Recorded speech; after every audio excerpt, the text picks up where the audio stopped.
macro environment. So even if people spend time online, these people belong to societies, and it is imperative to consider the social forces influencing the digital macro environment. Just as a recap, we were looking at legal forces and we did a case study on data breach. So now we are going to continue discussing the digital macro environment by investigating the social forces of the pestle analysis. And with this lesson, you should also be able to discuss the impact of social exclusion. So these are the key terms that you are going to come across: social exclusion, social identity, culture, beliefs, and customs. Which terms there do you feel like it's your first time to hear about them, or you may struggle to describe them?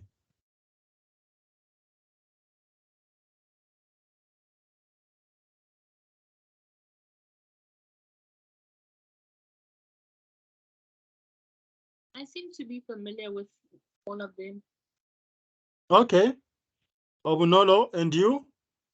Are you familiar with all these terms? I am. Exclusion, I think, is the first time I see it, but by reading the definition, I get it. Okay. All right. So, guys, how do you think social forces influence the digital macro environment of any given brand?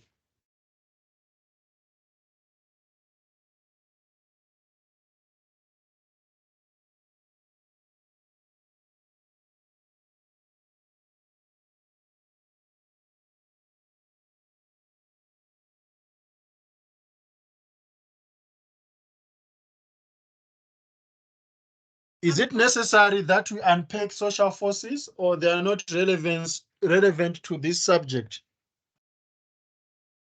They are very relevant to this subject. I just, off the top of my head, I'm struggling to think right now in relation to this question.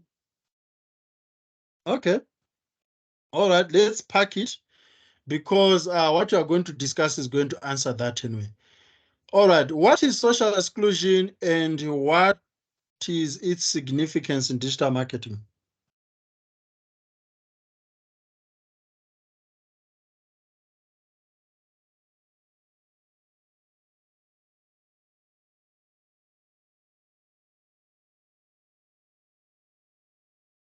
Social exclusion.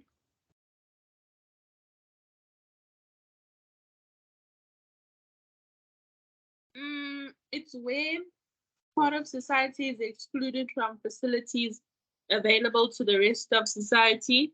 And I think this significant in digital marketing because you need access to certain things to experience digital marketing. For instance, the internet. Okay. All right. We are also going to address that, but you have highlighted a good point there. So it can be noted that social forces are closely linked with culture and have significant implications for digital marketing. So think about the things that are happening in society. The way people communicate, the language of the day, the dress codes. Think about Black Twitter. Do you guys know anything about Black Twitter? Yes. Or it's your first time hearing the name Black Twitter? I know about it. Okay, so think about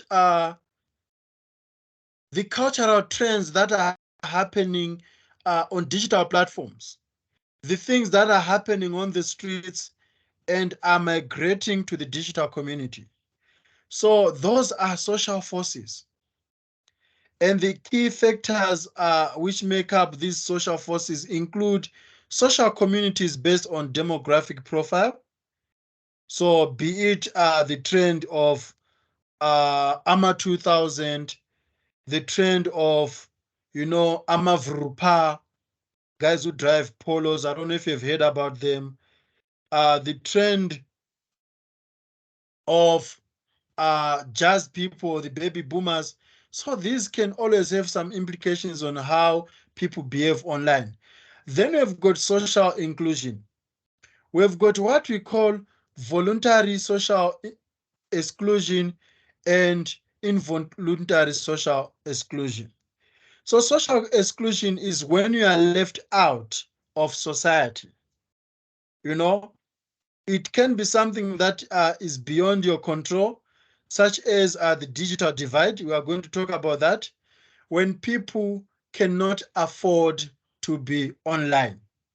Remember, at the beginning of the year, we spoke about the 5 Ds of digital marketing interaction, being device, data, digital platform. I don't know if you can remember that, guys. So we have people who cannot have a device and they cannot be online because they don't have a smartphone, they don't have a laptop, they don't have a computer. So they are socially excluded to be online because they miss out on those 5 Ds. Some can have a laptop, can have a smartphone, but they cannot afford data. As a result, they cannot socially connect with others who are on the platforms. So those are the involuntary social exclusion. Then some, despite having a device, despite being able to connect with those 5 Ds, they still choose not to be online. So it's voluntary. You know, I've heard people saying that I won't be online for a while. It's their choice, whether they are busy with something else or whether there's something that has happened online that forces them to take a break from social media. Then there are also cultural factors, even religious factors. I know that when Facebook was starting or when other social media platforms were starting, churches discouraged their congregants to be online, saying that is Satanism. I don't know if you guys came across that. Yes. So there can be also cultural factors which make up social forces. So the size and growth rates of population have implications for digital marketing strategy and planning. Therefore, analysis of demographic trends can reveal important um, issues such as that there's a significant group in each national population or even municipal population or provincial population of at least a quarter of adult population that does not envisage ever using the internet. So the digital device raises the question of social isolation or internet disengagement. Others consider this to be an aspect of social exclusion. So guys, have you ever heard about a wedding happening in the community or a funeral that was not announced and you just heard about it when it's already done and you feel like you have missed out? Yes. I know you guys like things. Okay. All right. Have you been offline for a while, either by choice or load shedding, such that you have felt like you have missed out, like you've been excluded? When I was younger, yeah. Now I enjoy being offline. I enjoy just the life, like the trees, you know? Yeah. But when I was young, Okay. I definitely had FOMO. You know, the moment you are mentioning when I was young, it's like now you're in your 60s, you know? But I get you. Oh, no, no. Do you miss out by being offline? I think with me it's opposite. When I was young, when I was much younger, I didn't enjoy being online, but now I feel like I have to be online. Okay.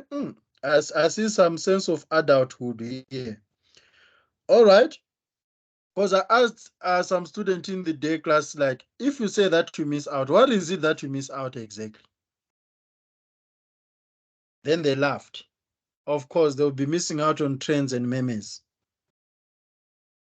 All right. Are you guys going to for Easter? What is it that you're going to be doing during this Easter? Church and family. Church. Church and family. Okay. Yes. There are two things You? that I was expecting to hear, but I didn't hear anything. I What was did you expecting to expect hear to that hear? you guys were going to be busy with your assignments. This is a very important week on our calendar as Christians. Okay. Then the second one, I was expecting that you guys will be busy with your partners, your boyfriends, or your girlfriends. Shame. Shame. Anyway, I know Mjolo Yanyisa, Mjolo the pandemic.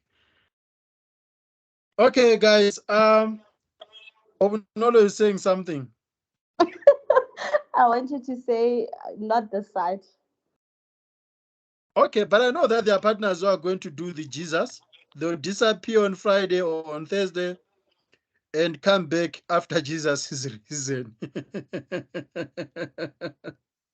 So it's difficult to say that you are going to be with your partner, not knowing maybe he's going to disappear on Thursday, coming back on Monday, and you hear these stories. Yo, Mjolo. That's something else, man. It's life. Anyway, let's move on to digital marketing. So, social exclusion. The internet has the potential effect of accentuating differences in quality of life, both within a society, in a single country, and even different nations, essentially creating information haves and information haves not. This is called the digital divide. Okay, guys, think about it in your families. Have your mothers or your fathers asked you that, tell us about what is happening online because you're always online? Like, are you the source of information at home for things that are trending online?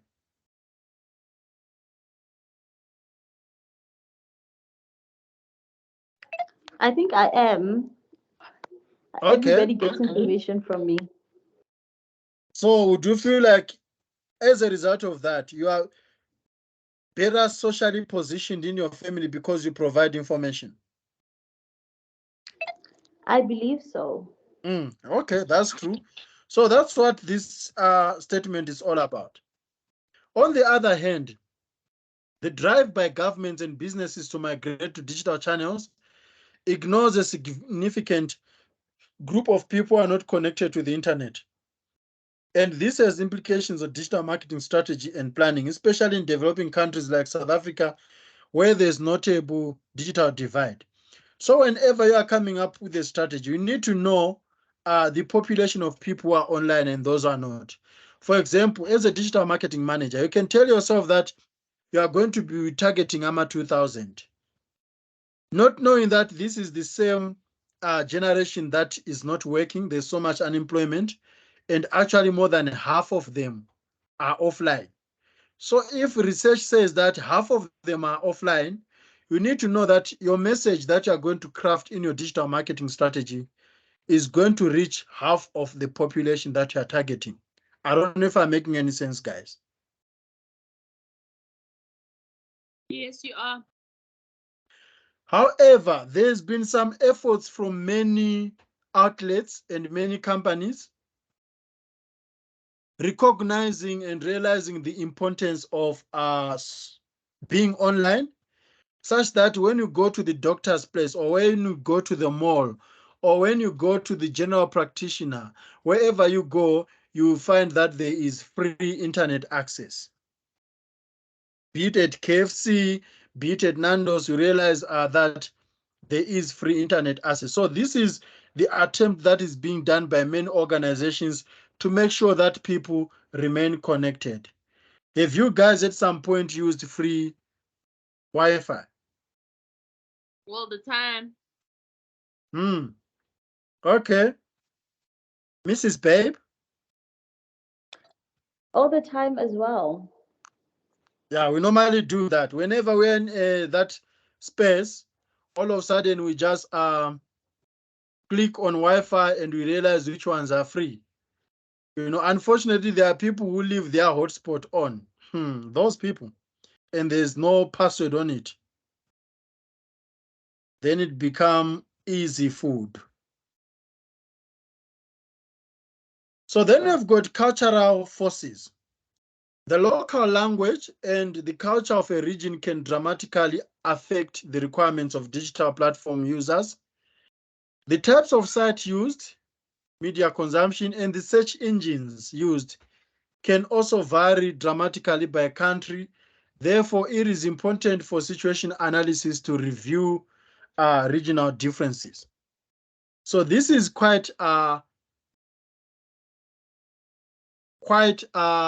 resonating with Google. You guys, have you seen that you can have Google in Afrikaans, in Zulu, in Soto, in whatever language that you ascribe to? Do you know that?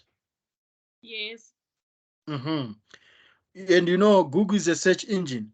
So language is the ingredient and component of any effective communication, and culture as well. Just think about the words that are becoming synonymous amongst cultures and tribes. Words like danko. You know, someone says danko in Afrikaans, danko in Xhosa, danko in Zulu. And you know what danko means, right? Yes. Okay. So it means that it's synonymous with many languages. Digital marketers need to be well aware of these trends in terms of the memes that are happening out there. Then when looking at the environmental aspect of